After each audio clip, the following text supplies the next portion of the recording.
Hello everyone. So this time I'm here shooting these videos from the lovely Santa Clarita Valley Equestrian Center where my daughter takes lessons. And I actually took a lesson this morning for the first time in about 25 years, so that was really fun. So we're going to shoot these here today for a new different location. So today I want to talk about empathy, the development of empathy and what that looks like, because I think a lot of times when our kids are really young, we get really upset and really frustrated with them when they don't behave in a way that we might consider very nice or very courteous, and it's frustrating when they don't seem to understand. So I like to let parents know what empathy looks like, when it develops, how it develops, why they don't have it a little bit younger. So when they are about 9 months old, babies start to develop their sense of self, realizing that they're a separate person from their parents, from their main caregiver.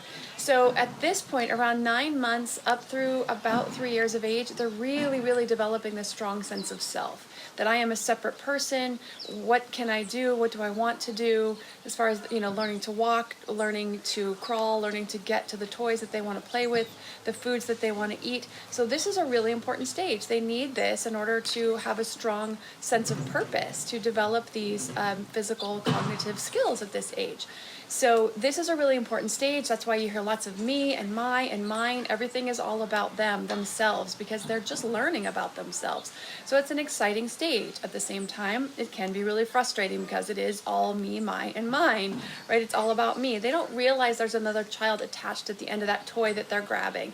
When they hit or kick or bite or scratch, they're not doing it to hurt the other kid to get the toy. They're doing it just to get the toy, not really realizing that they're actually hurting another person.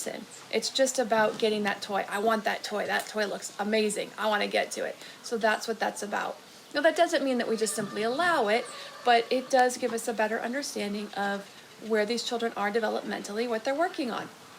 So once they hit about the age of 3, now you'll see this earlier in some kids, but not very often.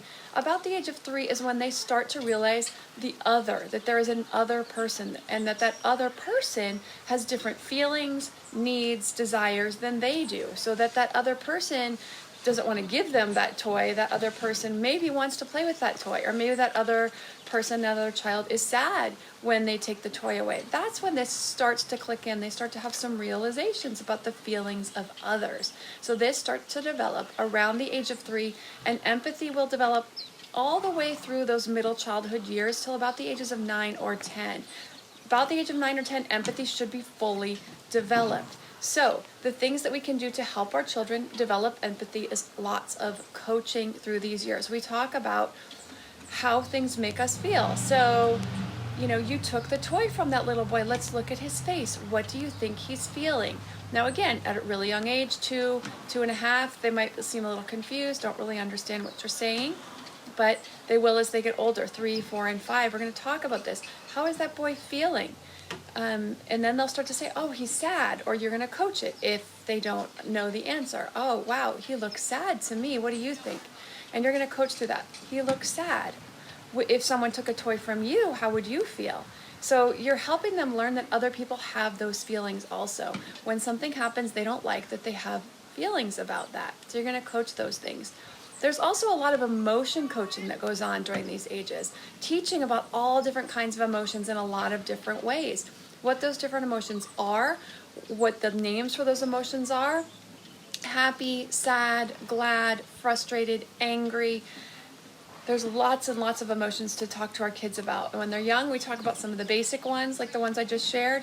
And as they get older, we can get more nuanced with our teaching about our emotions. We're going to read books about emotions, lots of books about emotions.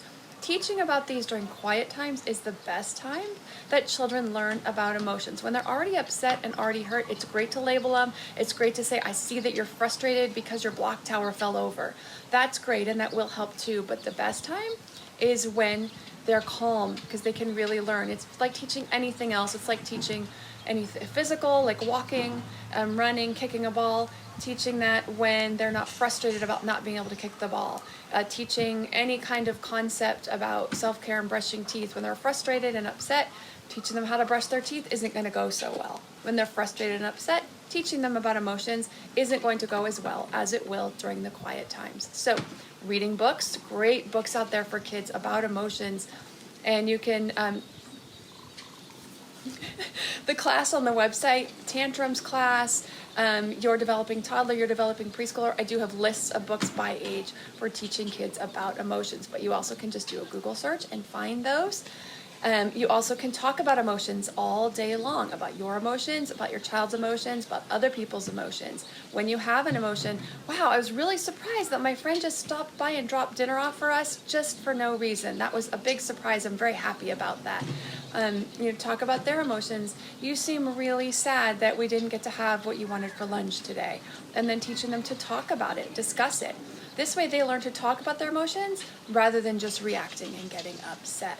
So those are just a few ideas for helping teach kids about emotion skills, which are the foundation and the basis for the social skills about how we react and to our emotions when we have them, that they will really need to be working on through age 4, 5, 6, and beyond, in working with their friends, in cooperating, in problem solving together. Thanks so much for watching, and see you next time.